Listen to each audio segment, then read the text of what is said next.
Hey, what's up? You are listening to the Spiritual Millennial Podcast. My name's Kevin Oberhausen, and this is episode number 004.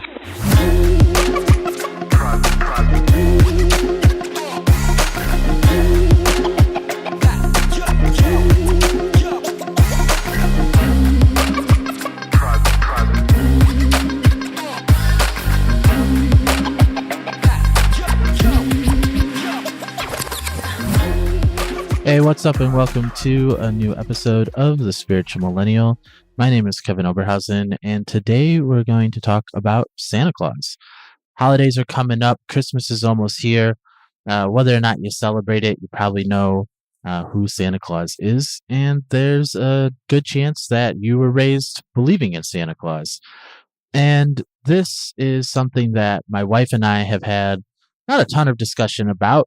I think we came to our conclusion pretty quickly. We both had already felt a little bit like we didn't want to raise our kids believing in Santa Claus, mostly because of the essentially the disappointment when you find out that it's not real.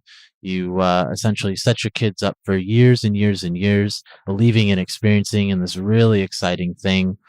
But then you end up finding out that none of it's real, and this can both crush your belief in magic, which is totally real. There is more than just this 3D plane of existence, and we can see that through energy work, the law of attraction, quantum physics, all sorts of things. Science now is often talking about multi dimensions and things like that. And then also, it's just a disappointment for your parents to have been the one to have told you this and set you up with this for such a long time. But there's another aspect that I'm now looking at as we're nearing Christmas, because there's all this, the lights are up and the weather's shifting, starting to get snow, all these different things. But then there's also all the Christmas music. And today I had Santa Claus is Coming to Town playing in my head. And there's this line, who's making a list, checking it twice, gonna find out who's naughty or nice. And this reminded me of an awareness that I had previously for a short moment about the inherent judgmental nature of the Santa Claus character. But such a big part of his whole existence and what he does is based upon his judgment of little children all over the world, which, as I'm saying it out loud, sounds really fucking funny. But also, I think then starts to instill this judgment within children and even within society as we collectively set up this thing as to, oh, you're only deserving if you're a good person. You're only deserving if you behave this certain way, which is going to change household to household, because what's good and what's bad or what's right and what's wrong can change household to household. Some people believe saying the word fuck is terrible. Maybe you'll get a lump of coal for each fuck you say this year.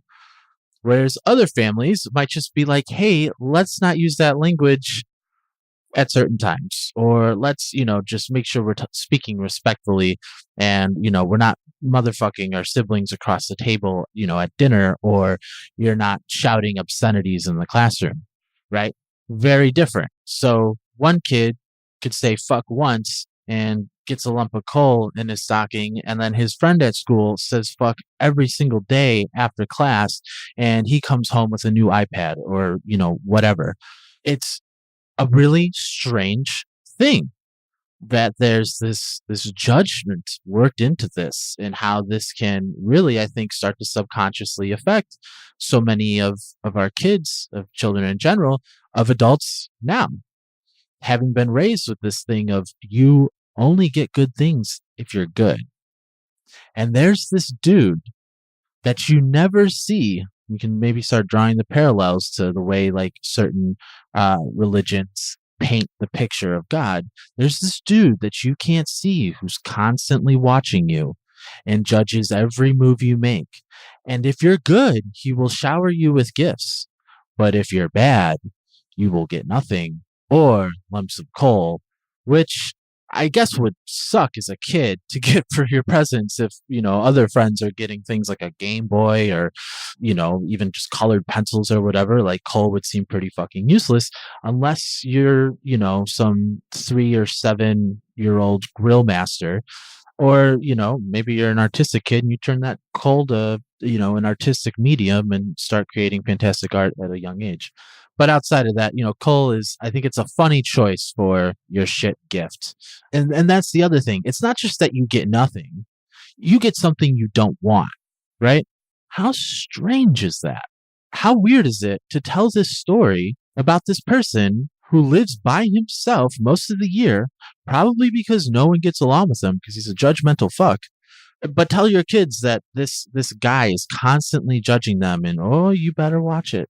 Otherwise Santa's not going to bring you anything, which is only a tool most parents I think remember to use at Christmas time, right? It's a way to keep them in line. Again, a funny parallel. This judgment instilled as a way to control. Not to start sounding all conspiracy theory. That's definitely not a direction I want to take this in or that I mean for it to go. But I do think it's interesting, when you look at different things like certain religions or ways that society works, especially along the lines of judgment, how this judgment can then be used or expanded in ways to help control or manipulate a person or population. And you even see it within the Santa thing. I remember my mom all the time. You better watch it. Santa's watching. Now, I'm sure my mother was not trying to insert some long-standing fear or control or whatever. She was probably just trying to keep me from acting out in the grocery store, right? We're not here to demonize anybody. But if you look at the messaging there, though, again, you have this person who determines a certain way that your life comes out on a certain day. So you're already placing power outside of the child. In some ways, you're empowering them in the way that it's like, well, if you act a certain way, you'll get something. That's maybe the most positive spin I can take out of this, is that your actions can determine your outcomes. That's a great lesson, taking some responsibility for your shit.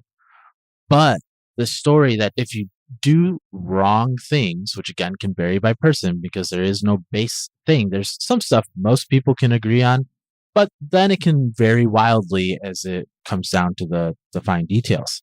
But you have this person who's watching over you, who's determining how things will go in your life. In this case, it's very specific. It's on a specific day, how your Christmas will be, or the gifts you'll get for the year, right? The gifts you get for the year will be determined by a guy who is judging your moves. And if your moves are wrong, then you are bad, and bad kids get shitty gifts in the form of lumps of coal.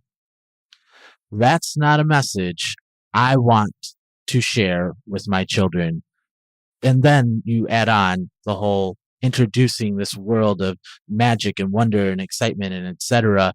And I would say ideally being one of the people that they trust most to then slash all of that by the age of fucking whatever. Though I wouldn't be surprised that by the time I have kids, or many of the people listening to this have kids if they don't already, that most children are finding out about the non-existence of Santa pretty fucking early, because it's probably something that's going to become less and less common, and then you can't control what the kids say at school. And I would support those who didn't want to do this because, again, this story of judgment and this instillment of your worth and what you receive and all this stuff, all coming from this judgment and how right or wrong a person is, or good or bad a person is, when no one is inherently good or bad, right? Judgment is entirely an illusion. We talked about this a lot in the ego episode a few weeks back, the first episode of this podcast. We talk about judgment in more depth and in discussion with the ego, as it's a product of the ego, and it's an illusory thing, as most products, if not all products of the ego are, but at least most. And judgment's definitely one of them. There's only love. And that's more of a message that I want to share with my kids. If there's any story about some dude in the sky that you can't see, which is not how I'm personally going to share it, but people can share or talk about or represent the visual of God in any way. There's no right or wrong, but more so having the story of a loving universe who loves you no matter what, that is constantly supporting you in experiencing yourself as love and a loving existence and constantly supporting you in experiencing an exciting world, and that you absolutely deserve all the best things no matter what. And if you slip up, that's okay. Life, love, the universe, God, source, your parents, the world is going to love you anyways. Now there might be when you hear me say the world's going to love you anyways, I can already see a lot of responses of like, well, the world's not necessarily going to act like that. Well, you don't need to worry about that. Plus you create your own reality. If you tell your children as they're growing up that life, God, parents, those that matter around them are always going to love them, or that the world and society is going to love them, they'll always have another chance, and that doing one thing the slightly quote wrong way, or doing one thing in a way that wasn't aligned, right? Wasn't in alignment. And when we say alignment, like aligned with the heart, right? That if they slip up, it's okay. They learn and they move on and they move forward. And they're still going to get what they want at Christmas. They're not going to get lumps of coal at Christmas or in life because they were a bad person, and not share this story ever at all that they're a bad person, but a loving spiritual being here on this planet to have a good fucking time, live a really happy life, and to experience the infinite love and joy around them. And I just don't personally think that the story of Santa Claus, or at least the way that Santa Claus is presented, maybe we could change the story of Santa Claus. Santa Claus is this jolly dude that's going to drop off presents every fucking year. None of this naughty or nice shit. That's one route to go. Still not the route I'll go, because, it's still creating this story, and really it's mom and dad up late at night putting Christmas presents under the tree. But if you go that route, again, nothing wrong with that. Definitely no judgment from here. If that's the way you want to go with it, go with it, And kids will handle it differently. For me, I felt a little devastated. Other children be like, yeah, we knew it was you. Not a big deal. But if you do go the route of going with the story of Santa Claus, maybe we can shift that story. Maybe there's just some really nice dude living out somewhere you can't see that loves you endlessly, dearly, and decides to show up every year and drop off some gifts because he's just so fucking excited about life and love and you that he just wants to give you things. How's that for representation? And if you draw the parallels between that and the love of source for God or the universe, and that truth, the truth that the world, the universe is a loving place, that source does love you without conditions in every moment, always and forever, always has, always will, and does now. If you draw the parallels between that Santa Claus and that, now what kind of story are you sharing? What kind of life are you assisting this child to create? This other, child in like a human sense, right? This is still a vast spiritual being who's had many lifetimes, is infinitely wise, and is just as much a master as each of us, or any of the beings we channel with Meditation Mondays, or, Jermaine, Mother Mary, things like that.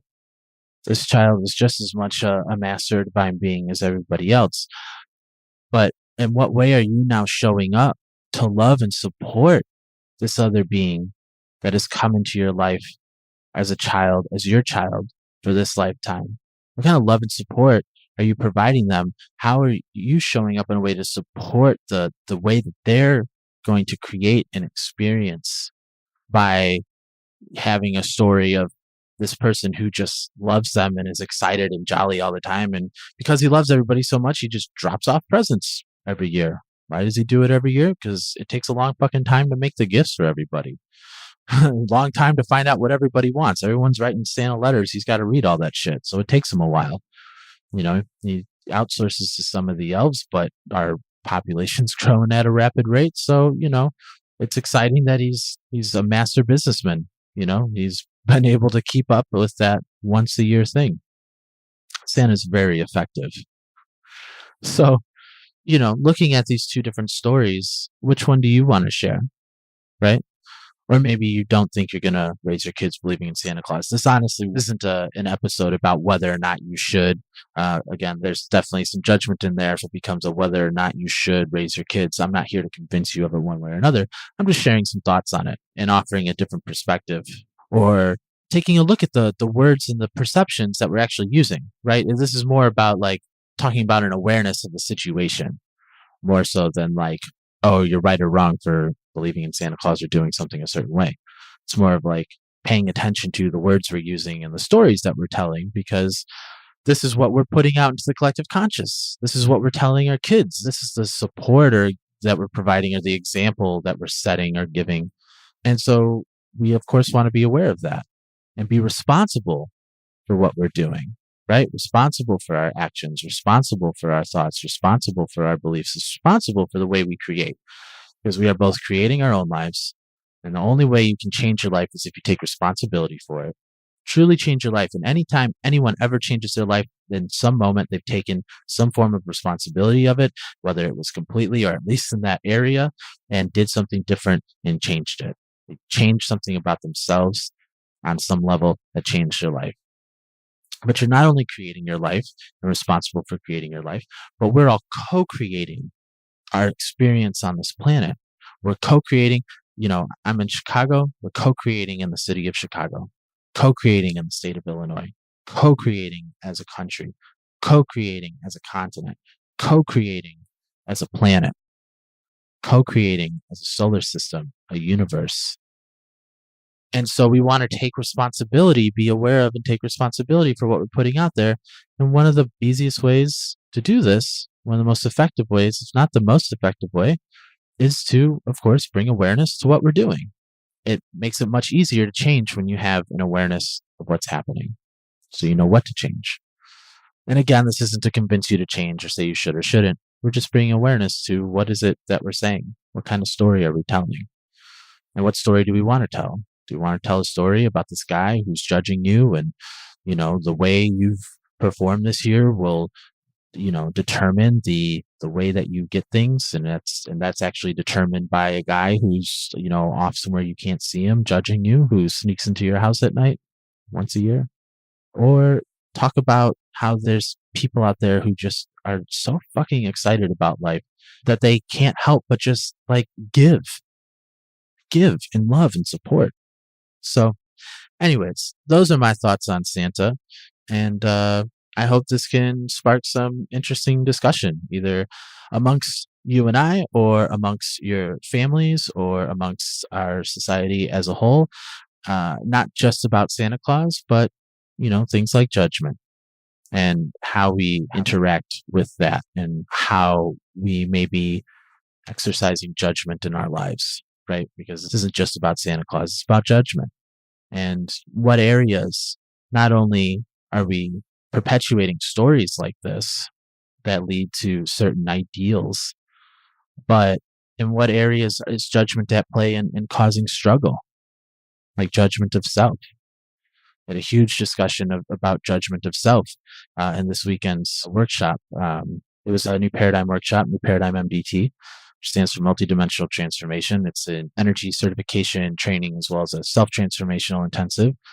And one of the big topics is always on self-love or self-criticism, or when self-love comes up, the first thing we talk about is self-criticism, which is all like self-judgment. And we like to talk about the story, and you guys are going to hear me share this again and again across this podcast, or if you end up in an online or live workshop with me, because I love it. It represents the story so well. And it's an example from Louise Hay.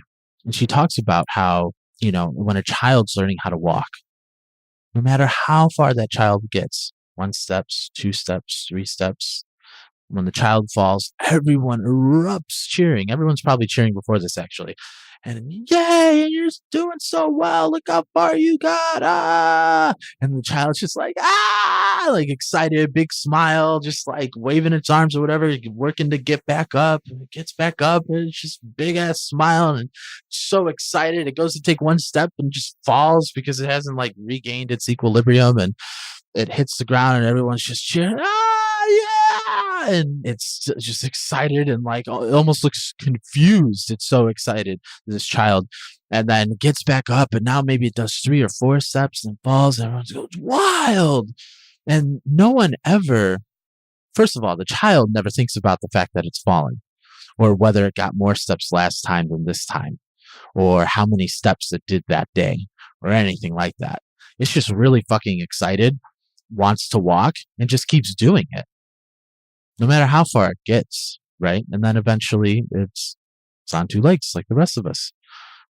No one ever in that room responds in a way other than love and praise and encouragement.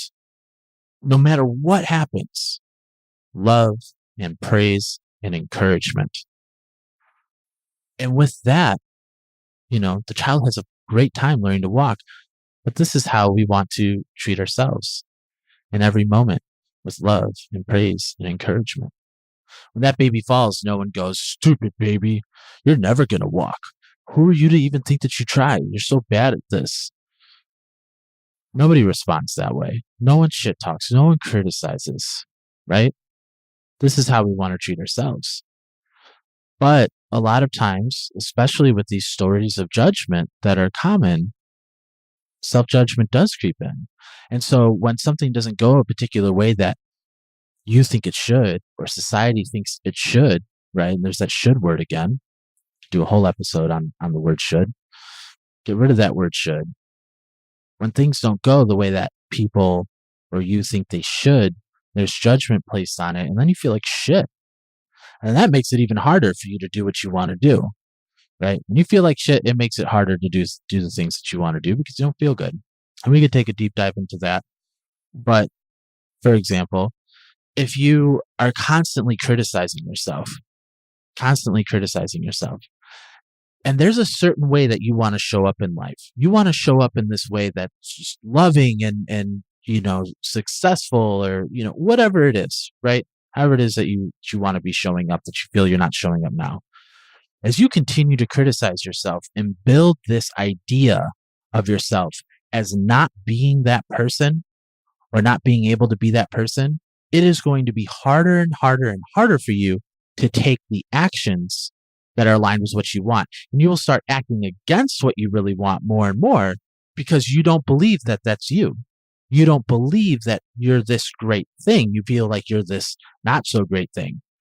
So acting in alignment with that great thing becomes more difficult, because if you don't feel that that end result can be you, the action to get there is going to be harder for you to take, because you don't feel like you can be that or get there. So instead you start acting against your own purpose. And if that doesn't seem too clear, I invite you to sit with it a little bit.